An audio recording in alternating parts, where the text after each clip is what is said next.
Aloha, everyone! Welcome to Our Undoing Radio, the season finale. Oh, how special. Perhaps even more special, I have a special announcement about the next season at the end of this show, so do stay tuned. I want to start off by talking about just a couple of things I've learned in the past 24 hours from watching YouTube videos, ever a trustable source. They relate to things I've said in the past. They relate to things I'm going to say in this episode. And one of them relates to the psychedelics, which I've been talking about a little bit this season. Iboga. I tried to watch a bunch of videos on Iboga just to see what else there is besides the little bit that I had known. And when you put in Iboga now, you don't get anything right away, at least I didn't, on the West African nation or nations that use it. What its original intent was and is. What you get is like a bunch of videos. I don't know if they're infomercials technically, but they're testimonials on Ibogaine, which is the pill version. I was going to say drug derivative, but I don't really know all of what goes into it. And especially coming out of, I guess, a clinic or something in Mexico that utilizes Ibogaine. And how they're using it sounds pretty good, actually. So I guess the things that I've learned, and I hope they are true, is that the thing that makes it good for opioid addiction is that physically it actually clears out one's opioid receptors. That's the way it physically helps with addiction, and mentally probably helps in another way, in the same way that it helps with PTSD and with just basic psychology, which is that the general template is you take the pill, I guess, and put on a face mask and listen to some music and headphones. And so with your eyes closed, you have about an 8 to 12 hour journey that feels like about 45 minutes. In the first half, what is described is the meat of it is the same, even if the context around it is different. So it's basically like a life review, like you would hear in a near-death experience almost. And so you can either, some people report seeing that on a TV in their mind's eye. Some people report a slideshow. One person talked about being in what sounds like a UFO and jettisoning off to space and any of the stars.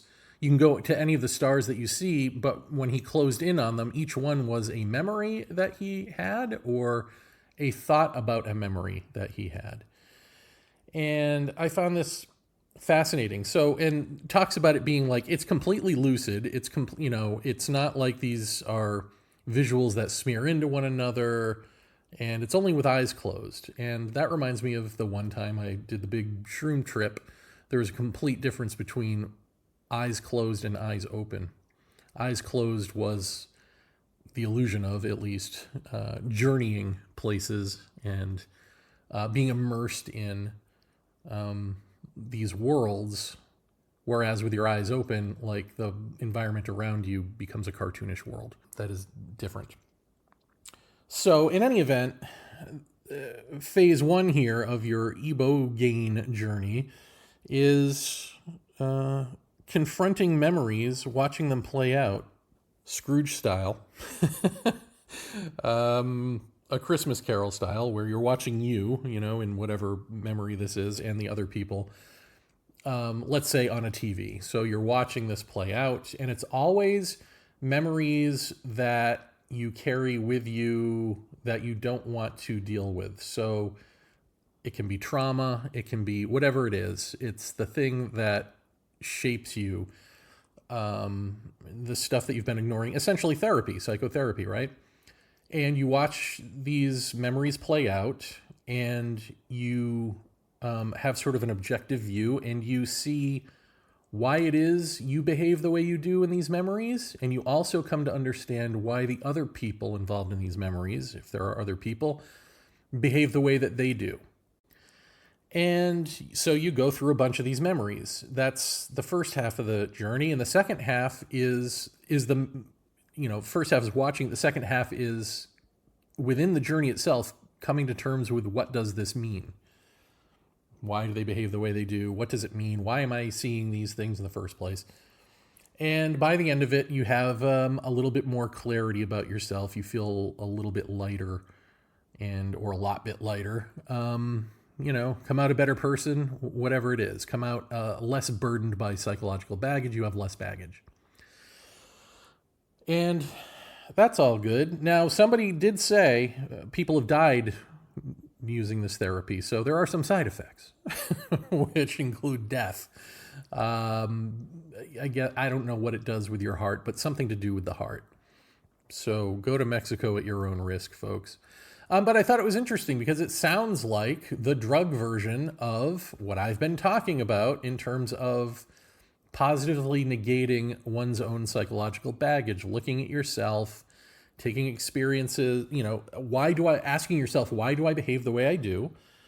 And then understanding why that is, being honest with yourself enough to go to the memory, to break it down and see, okay, where did I learn this? And then who taught me this? And then what is it about them that they did the things that they did? And breaking oneself down that way, peeling away the layers of the onion. It sounds exactly the same as that, actually, doesn't it? Except for one crucial difference, which is that what I'm calling positive negation in terms of the psychological is you dealing with you in that as you, not as something on a screen that you're watching, right? Not as a third-person experience where there is a divorce between you and the memories of the things that you've done. You are those memories, is the difference. And that's a completely different ballgame. And it also raises a smaller concern, I suppose, which is the people who are doing for instance, ibogaine or any of these plant medicines. I said in a prior episode, hey, I bet those nature cultures from which they are derived don't need them to deal with the psychological self.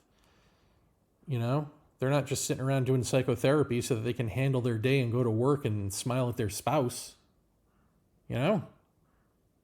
Or to the extent that they have used them for that, they must, if they're still using them, must be using them for something else. So the question is, what's next for that stuff? Have these psychiatrists or psychologists or pharmacologists thought about what's next? Like if you keep using ibogaine after you've cleared up the psychology to the extent that you can, because again, it doesn't get you to nothingness. It doesn't get you to the death of self. It just gets you to a healthier, clearer self who then believes that that's the highest it can be, unfortunately. Brings you to this healthier delusion than what you got, but a delusion nonetheless. But let's say you become the healthiest you can be, and then ibogaine isn't needed for that anymore. If there is an intelligence doing this behind ibogaine, what does that intelligence want? What is that intelligence prepping you for? What more are you going to do, and are you down for that? And I don't, you can go in the horror movie angle of that if you want, but that's not really what I mean. I mean, like, you may be signing up for something more than just going to work and smiling at your spouse and, not having post-traumatic stress disorder anymore or not having a drug addiction anymore. Once those things are all cleared up, if you're still doing the ibogaine, is there a phase 2? Let's hold on that. And now the other thing that I learned was watching a Zen, they called him Zen priest, Zen master, I don't know, a Zen person, but they said Zen priest, just talking about Zen, saying that essentially in the Zen way of things, and if you're a Zen practitioner out there or a priest or whatever, and you're listening to this and it's wrong, please let me know.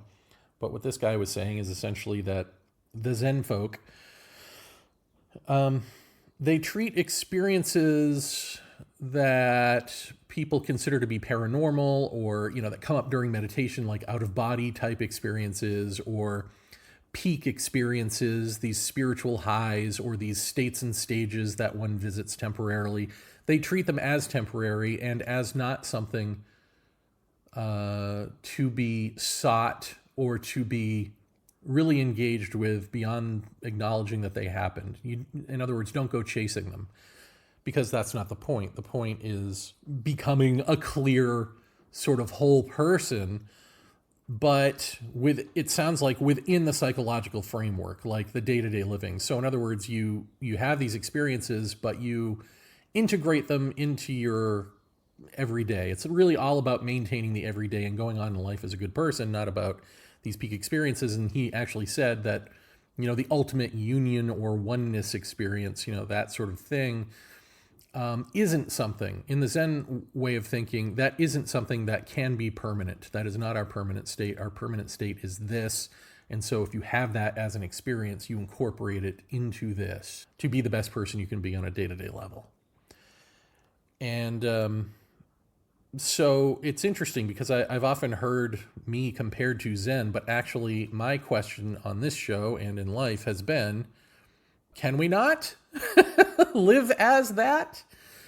And part of the problem, I think, with this Zen thing is it seems as though they're talking about oneness-y experiences where you have the sort of the perfume of that. You have the flavor of it. I mean, there are these other experiences of interconnectivity that even I've experienced that aren't the big I am experience, but they speak to it. They speak to our nature as interconnecting beings. They speak to, further than that, our oneness, and you get a sense of it, you get a feeling of it. But there is no sense of there being like people in the room who decide you're ready for the big I am experience, and then having that experience, and then afterward feeling as though there's an inherent choice. Do I want to live as that person or go back to normal? In the Zen way, I guess that wouldn't happen. So let's put a pin in that. And now I want to talk about the I am experience. I had said in a previous episode, I sort of glossed over it, saying, if you're familiar with me, you've already heard of it. I'm assuming you're familiar and you've already heard me talk about this 8 million times. Well, we're going to talk about it 8,000,001. I am going to go into not complete detail, but enough, because on the final episode, I want to show you something. I want to directly answer a question I've been skirting around all these many years, which is the universe, quote unquote, itself, self-conscious? Self-conscious, not necessarily in the way that we are, but you know what I mean. Self-conscious, sentient. And I want to get to that. I want to answer that. Oh yeah, that's right. I want to answer that. You're not allowed to answer things, right? It's all a mystery. Let's answer it. But first, let's talk about the I am experience and give it that context, because therein is where truth lies, including the answer to this. The I am experience one more time for the cheap seats. I had gone to bed with an ungodly headache. This was in 2004. And it was a headache, actually, that I had had pretty much for the entire week. Anytime I had a girlfriend at the time, and anytime she would try to touch me sexually, or anytime I would be sexually aroused, it would immediately, like a finger snap, trigger this headache. And it was flared out through my entire skull. So, and I've never experienced anything like that before or since. And certainly not in that duration, and not attached to sexual arousal. So one fine night, I guess this all culminated, or one fine early morning, I should say, I got up to go to the bathroom. When I jumped up after the experience was over, it was almost 6 a.m, so probably somewhere between 5 and 6, or 5:30 and 6. I had gotten up to go to the bathroom, and I came back to bed, and I lay down on my left side, and no sooner had I my head hit the pillow and I rolled to my left, that with my eyes closed, I saw a white light that seemed to be in the room. I felt as though there were people in the room all of a sudden. And I felt the slit at the base of my spine open that I'd felt twice before. The first time I felt it, each time I should say, I guess, it feels as though at the base of the spine, a hair-thin, surgically opened cut happens going up a few inches, and it doesn't hurt. It doesn't feel like someone is slicing you open, but it feels like the numbness as if the area is anesthetized when a doctor might, use a scalpel or something. And you feel that pressure.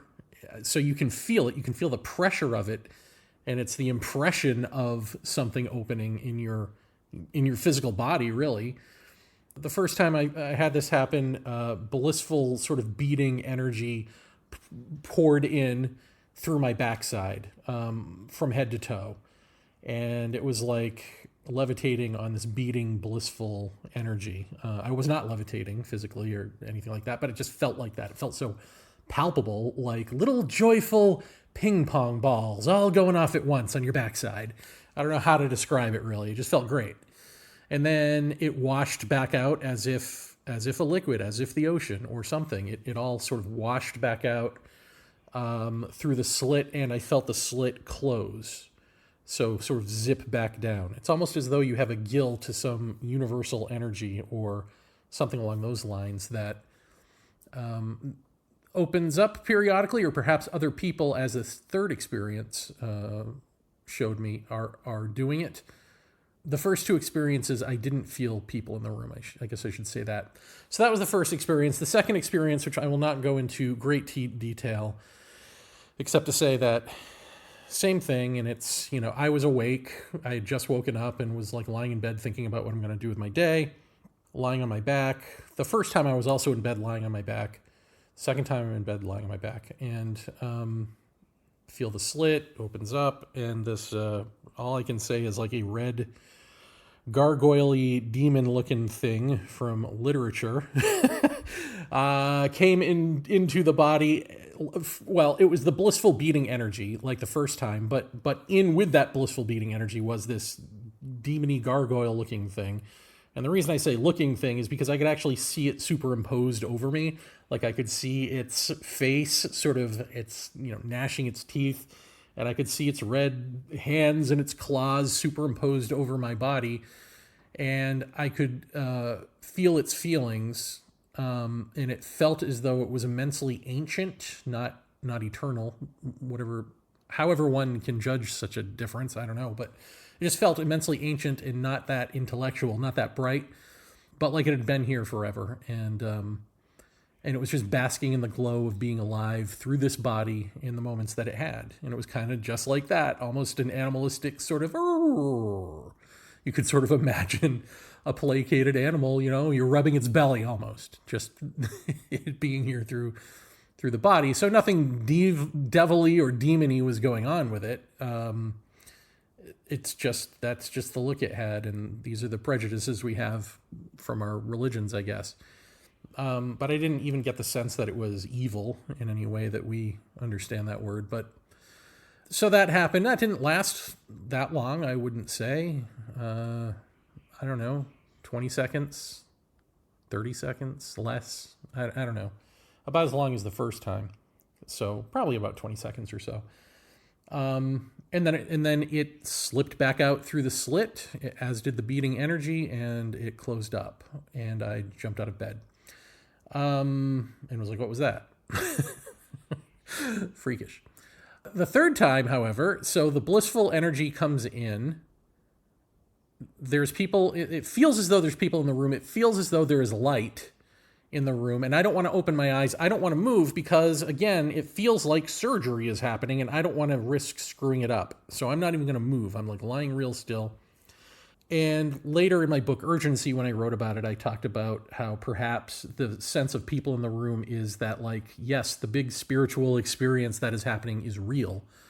But part of that is activating your brain in a way that may mimic like Michael Persinger's so-called God helmet, or a temporal lobe epilepsy or something, some situation where your brain perceives people being in the room.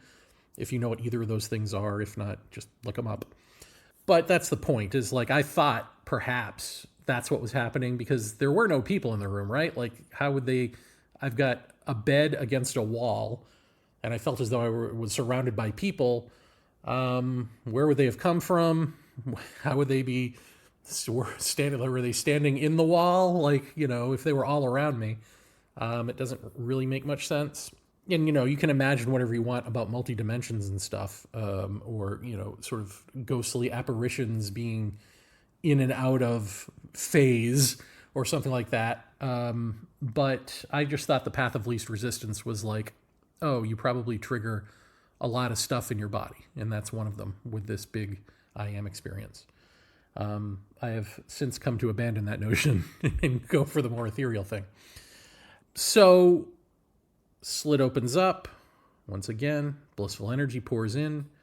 And this time, when the blissful energy pours out through the slit, but instead of the slit closing up, I go with it. My sense of self literally gets vacuumed out of my own body and into unconsciousness, into nothingness. There is nothing. And when I say there is nothing, that's a misnomer, because there's not even there is. It's not nothing. Unconscious, anything, nothing.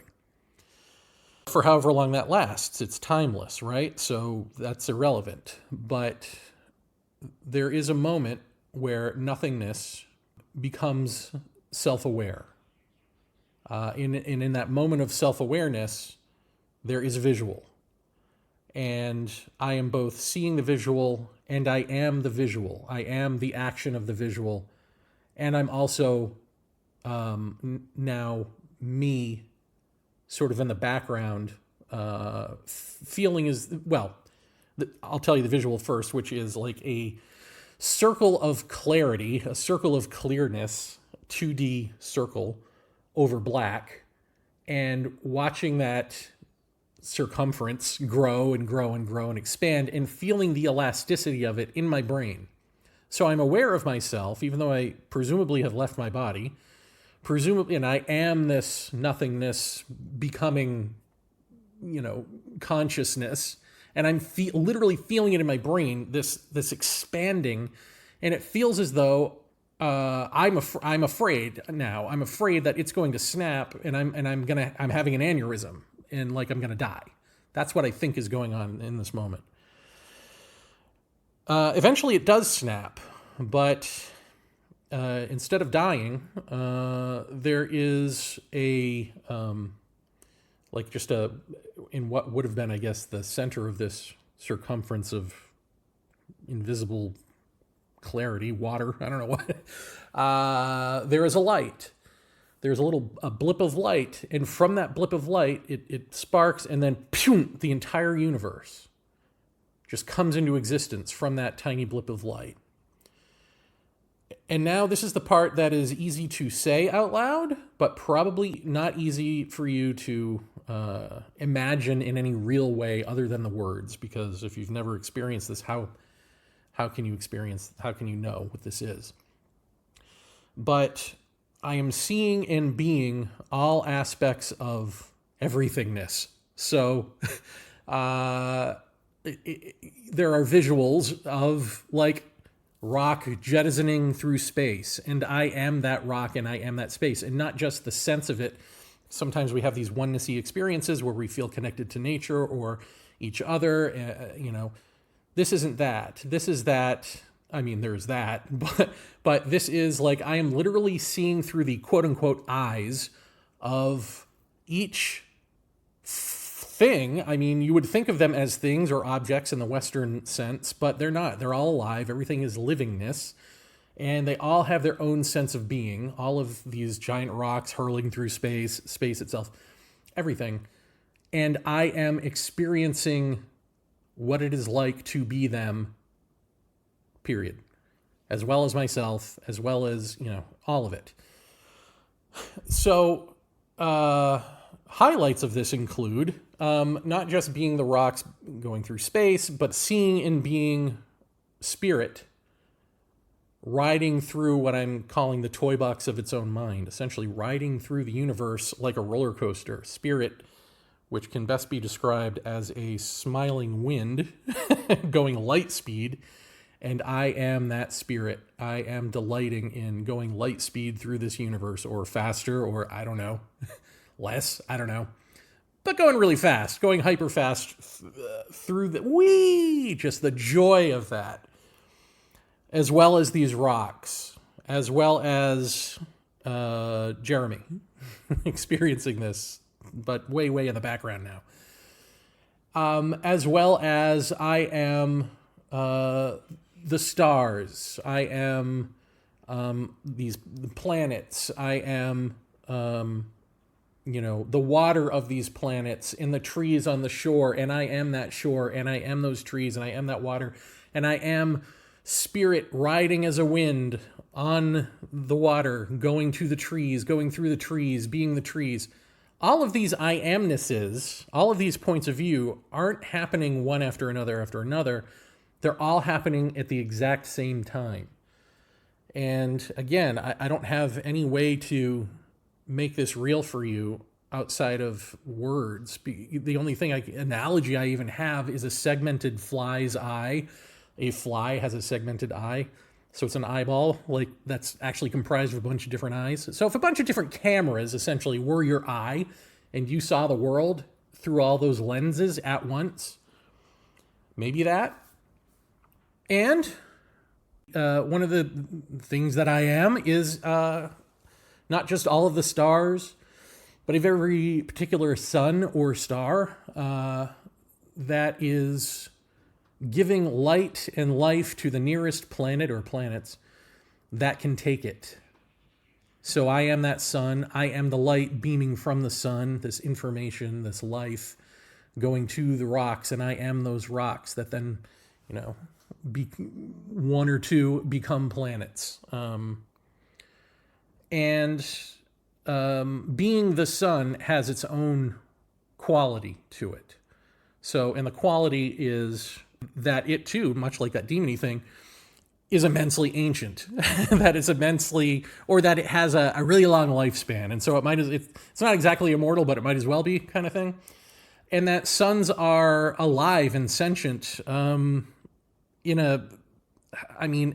in a way that we are. Different, but the same but different. Similar enough. And they're all aware of each other. And they're all, if you want to say psychically linked, they all communicate with each other non-verbally. How about that? And they're all in on this little life project together. They work together. And I also had the sense that during the experience, I had these two sort of conflicting or seemingly conflicting senses as it was happening that I was the star. That some people become stars when they die. And that it's, as I wrote in Urgency, it's a rare graduation, but it happens to the wholest or holiest of us. And the other one is that the star that I identified with is what I am right now. It's another aspect of me that I had the rarest treat of experiencing, but otherwise would never have known existed. See, I'm also reading that. So I had the feeling that this is something that happens in reincarnation. We become stars if we get there. Now, keep in mind, I have no belief in reincarnation. I certainly wasn't even entertaining it then at all. Now I sort of write about it and do entertain it, but it wasn't in my lexicon. Trust me. But paradoxically to that, I also realize that that's what I am right now. That it's another aspect of me. that I am normally not conscious of. Now, of course, as I look back, it all makes sense to me. It's, the difference between seeing from within time and seeing timelessness. That if everything is always already happening right now, from that point of view, yeah, I'm already that sun. From within time, it may take a couple thousand lifetimes, or one, who knows. But that's the illusion of time. In reality, I am already that. But let me just finish it off by saying this ends with my visual and my sense of self sort of coalescing back into one, out of the oneness experience of being all and into the oneness experience of being a person, centering on a giant red planet that is brighter than any picture of Mars I've seen, so I'm not going to say it's Mars, but a giant red planet, and I hear a female voice that I've heard in other experiences that I've always considered to have to do with the quote-unquote alien abduction phenomenon. She says, do we humans not understand that other planets cannot help us if we continue to block them out and kill ourselves? And while she's saying that, in the background is this chorus of voices saying, Lizette Larkin's talking to extraterrestrials, Lizette Larkin's talking to extraterrestrials, Lizette Larkin's talking to extraterrestrials. And so that happens, and now I'm sort of more back to being me, and I'm thinking, oh God, I got to get out of this. Like, I am dying or something. And I mean, it's weird because it starts off with this fear of dying. I'm having an aneurysm, and then I don't. And then it becomes this amazing tapestry, essentially of God's self, or however you want to put that. And then it ends back up in this fear of dying again. And so I concentrate on the headache. The headache is a physical anchor point that I just decide, okay, I'll concentrate on the headache and pull myself back into my own body. And that's what I do. And it works. Eureka. I concentrate on the headache and I feel myself going back into my body through that slit and traveling up into the center of my head. And all the while I can see like the blood and bones and stuff. Like I didn't see any of this. When I went out, it was like vacuum, out. When I come back in, it's this sort of slow crawl up through my own organs.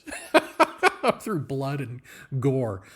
And then I feel the slit close back up, and that's it. I leap out of bed like a madman and pace around and realize I've got this inherent realization. You can either be that guy, whatever that guy looks like living day to day, or you can be Jeremy, and that can be an experience you had that you can write about and talk about and bring this message to your people. And whether that is a real choice or not is something that I like to debate and toy with. Felt real at the time. Ask me on any given day and my answer may change. Right now I think, yes, it was a real choice. And the Zen people are wrong. So I chose me, which, yippee. Here I am. So yeah, that was that.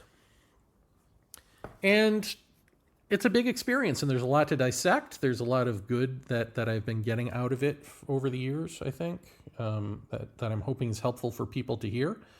That is certainly illuminating for me, at least. Not the least of which is that it isn't mine. I say the I am experience, but it's you am, it's we am, when the sense of I-ness, the little I, isn't there. There is this, of course, again, when you're talking about time, there seems to be these paradoxes. It's this oneness experience, but you're traveling, or you're traveling out of your body, but there you are, sort of still in the experience and aware of your body and aware that you're dying. And it's the difference between, again, nowness and in time. In time, there have to be processes. There have to be going from point A to point B. And so there is this sense of me shooting out of my body and climbing back in. And all of this is always already happening right now. It's just that westernized linear thinker here, that's the way I see the world. And so when I'm in time, I'm doing time. Out of time, it's holy crap. So there are different senses of being in this experience. There's the sense of me being me. There's the sense of the body, which is the headache. There's the sense of being a star, which is also an aspect of me, though also its own autonomous being. There's the sense of spirit. There's the sense of everything else in the universe. Interestingly, I hadn't even thought about this till just now, after all these years. There is no sense that that woman is me. And there was a sense that the chorus of voices in the background might have been me, saying Lizette Larkin's talking to extraterrestrials. And that Lizette Larkin's talking to extraterrestrials bit was a, if you want to call it a psychic anchor point, I mean, really it was a future anchor point to not be able to avoid this. So that, in other words, like the book, Lizette Larkins is an author. I had heard her on Dreamland with Whitley Strieber maybe a year prior, talking about a book called Calling on Extraterrestrials, which was not my cup of tea. I didn't particularly buy into her angle on any of this stuff, and so I didn't pay any attention to her after that.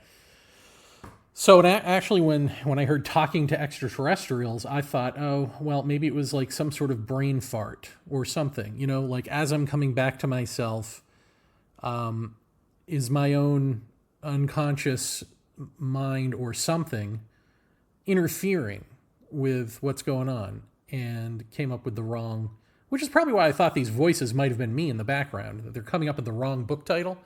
Similar, but not quite the same. But then lo and behold, it turned out that she had just written a book called Talking to Extraterrestrials, which I had no idea about.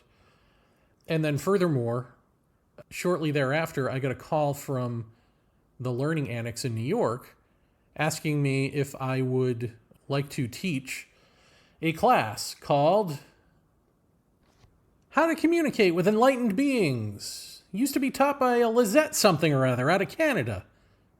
And then I was like, oh my God, Lizette Larkins by any chance? Yeah, that's her. And I was like, oh my God. And then I, talked this poor woman's ear off and told her the entire I Am experience. And she asked me to teach the thing nonetheless. So it could have gone either way. It could have been a quick 311 call, but it wasn't. It was still the offer was on the table. There's a man having a breakdown. You need to send help. Send the paddy wagon, please. But that didn't happen. Instead, I taught people. So, okay, why am I rehashing this for the 8 millionth time? Is it simply to pick on the Zen people? Yeah, it is. Simply to pick on the... No, it's not. This time. It's because of all the senses of self, of all the senses of being that went into that were compacted in the great all at once of nothingness being. What is it being? All things. That is universal consciousness. Within universal consciousness is the sense of being Earth or being planets or being stars or, go down the list of things I've already gone down. Being it all at once. So when I say things Jiddu Krishnamurti-ish, like you are the universe and the universe is you, I mean that literally. And, within that, I often talk about how the universe sort of casts us out of itself and into timelessness, out of time, space-time, and into spaceless, formless awareness, truth, to reel back in novelty. And that novelty becomes the interiority of our, and perhaps, I would assume, other sentient beings' experience of what Ken Wilber would call the cosmos with a K. The internal cosmos, the internal ecology.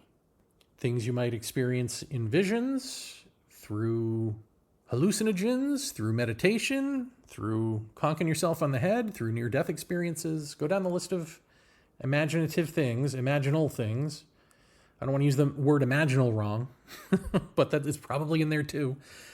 And when I talk about you not wanting to become your wholeness, become whole, become truth, become the timelessness that shines through this vessel in time and informs it. When I talk about all of that, the not wanting ego death, I often talk about in tandem with that, the universe gladly setting you up with different paths that all keep you from that which you seek.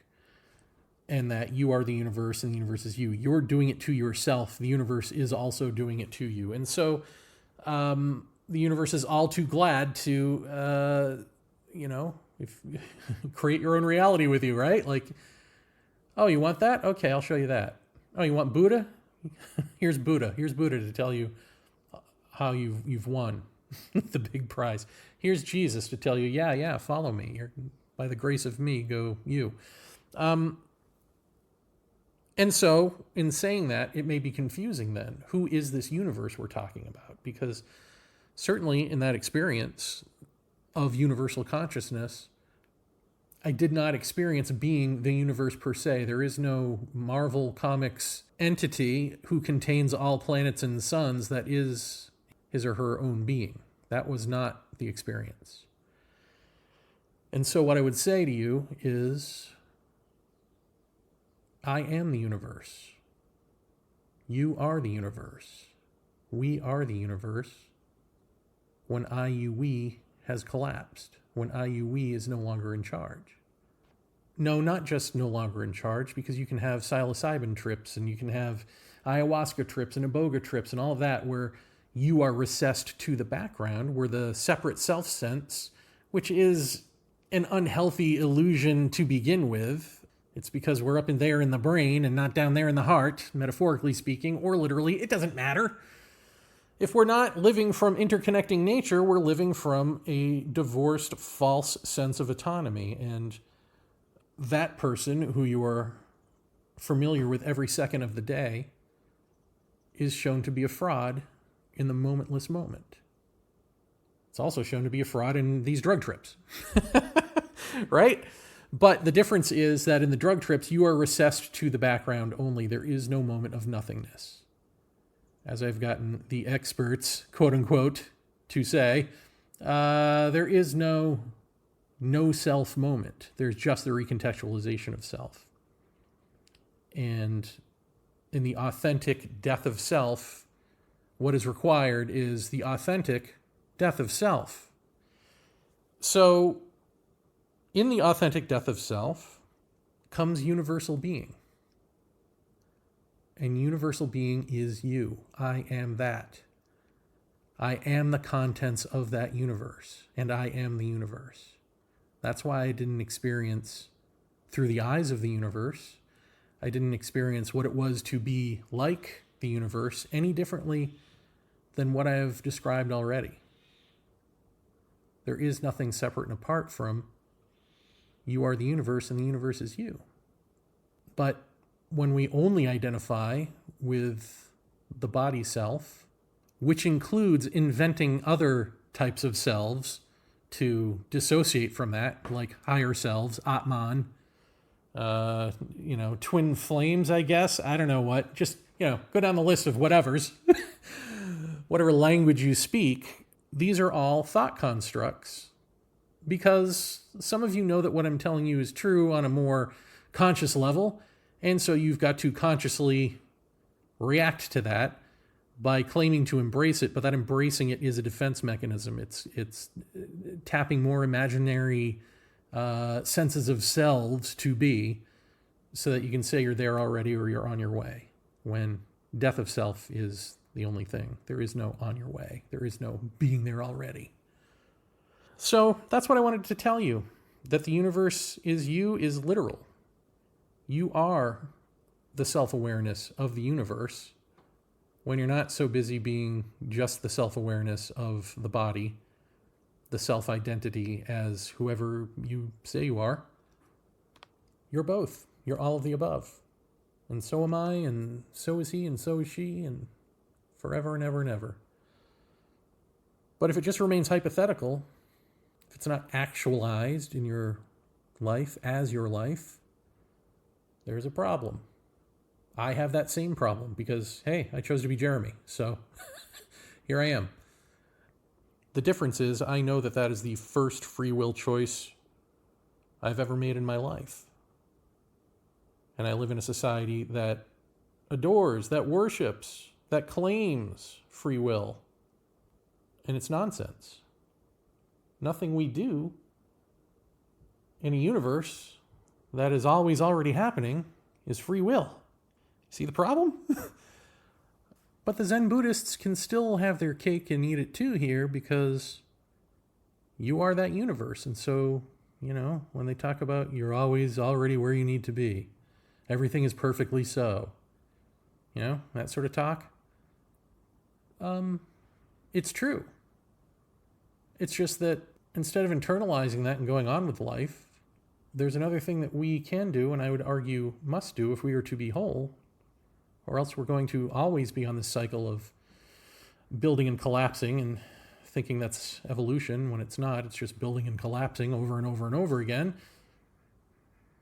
And that is, we can transcend and include the universe. We can transcend and include our very selves. To remain as we are is to remain godless, essentially, to remain without truth. To treat beauty, to treat love as these sort of perfumey experiences that we step into and it wafts into us and we are filled with it for a moment and we feel something about that and then we talk about it with other people and we go, wow, what was that? Well, it turns out that was you being experienced through the blinders of separation. Don't take my word for it. Don't run into the arms of my answers. Just sit with this. Be with this. The best things in life aren't only free, they're really simple. You just have to attune the old listening ear to be able to hear correctly so that your own noise isn't getting in the way. That's all? Yeah, that's all. That all is all. And that's you. All right, that's it for this season. Thank you for listening. I did say, that's right, I have a big announcement for next season, which is you won't have to wait weeks or months. If I can, I'm going to do these back to back. If not, there will be like a week in between. But it may strike you as sort of odd that I did this season peppered with Tom Cheetham class material or seminar material, and yet it didn't end in a big shebang with Tom Cheetham, right? It ended up in the biggest shebang of all. You are the universe.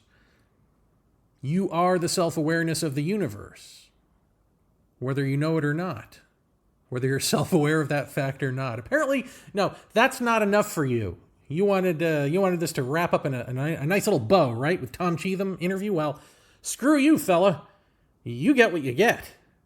But also, next season, the entire season will be a couple of dialogues split up into episodes between Tom Cheetham and me. So a very special season 11. I'm thrilled. Tom is over the moon thrilled. Fine, I'll say it. I'm over the moon thrilled too, Tom. How you like them apples? How you like them moons? It's going to be a lot of fun. We haven't began taping it yet, but we will shortly. We will at some point in August. I'm taping this. Well, it's August now, so soon. I'm taping this on August 1st. I think we're going to start chatting on August 13th, so this should be ready in time by the end of this season. In any event, yes, get ready. The entire season next season will be a dialogue, long form, between me and Tom Cheetham. All right, everyone. Thank you for listening. I will see you very, very soon in convenient audio form. So not seen at all. Really heard more than anything. If you want to see stuff, go visit my YouTube page or ourindoing.com. Okay, bye-bye.